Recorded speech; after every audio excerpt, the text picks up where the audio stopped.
Dear audience, अस्सलाम वालेकुम। Tony Robbins का एक कॉल है, it is not what we do once in a while that shapes our lives but what we consistently do. वो कहता है कि जो काम हम एक मर्तबा करते हैं वो हमारी ज़िंदगी के अंदर कोई बड़ी तब्दीली पैदा नहीं करता है।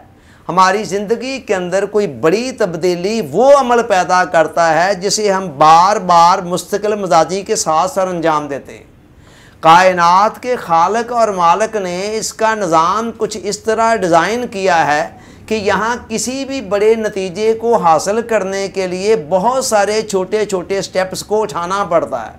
हज़ारों मीलों का फासला एक एक स्टेप को उठाकर ही मुकम्मल होता है। इसी तरह पानी का कतरा कतरा मिलता है तो फिर जाकर वो समंदर बनता है।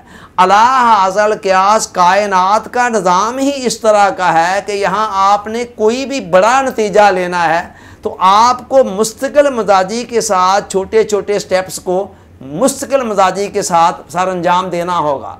मिसाल के तौर पर एक आदमी अपनी सेहत को अच्छा बनाना चाहता है तो ज़ाहिर है उसके लिए एक बैलेंस डाइट की ज़रूरत है, प्रॉपर नींद की ज़रूरत है और इसके साथ साथ को मुनासिब एक्सरसाइज की ज़रूरत है।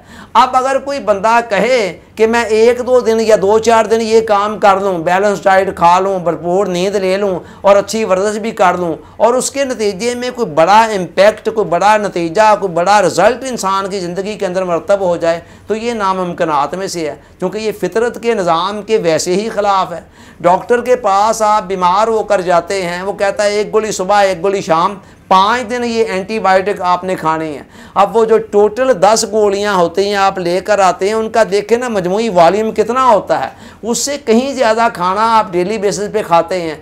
अब आप कहें कि जी ये 5 दिन के अंदर जो सुबह शाम करके खानी है तो ये एक ही दिन में एक ही मरतबा क्यों नहीं खाई जा सकती, तो उसके नतीजे के अंदर फ़ायदे की बजाय उल्टा नुकसान होगा।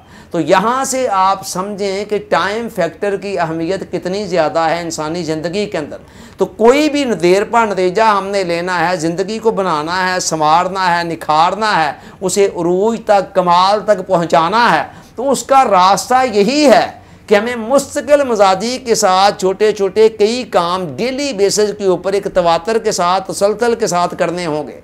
और यही बात हमें दीन भी कहता है। हुज़ूर अलैहिस्सलाम ने फरमाया अहब्बुल आमाल इलल्लाह मा दावमा साहिबहु अलैहि व इन कल्ला, कि अल्लाह ताला की बारगाह में वो अमल सबसे ज़्यादा पसंदीदा है कि जिस पर उसका करने वाला मुस्तकिल मिजाजी इख्तियार करे, कंसिस्टेंसी के साथ उसको सर अंजाम देता रहे, अगरचे मिकदार के अंदर वो कम ही क्यों ना हो। यही बात यहाँ कही गई है कि हमारी ज़िंदगी को संवारने वाले, निखारने वाले और अरूज और कमाल तक पहुँचाने वाला वो अमल नहीं है जो हम कभी कभार या इक्का दुक्का एक दो दिन करते हैं, बल्कि वो अमाल हमारी ज़िंदगी में देर पर नताइज पैदा करते हैं जो मुस्तकिल मिजाजी के साथ सर अंजाम दिए जाते हैं। Thanks for watching.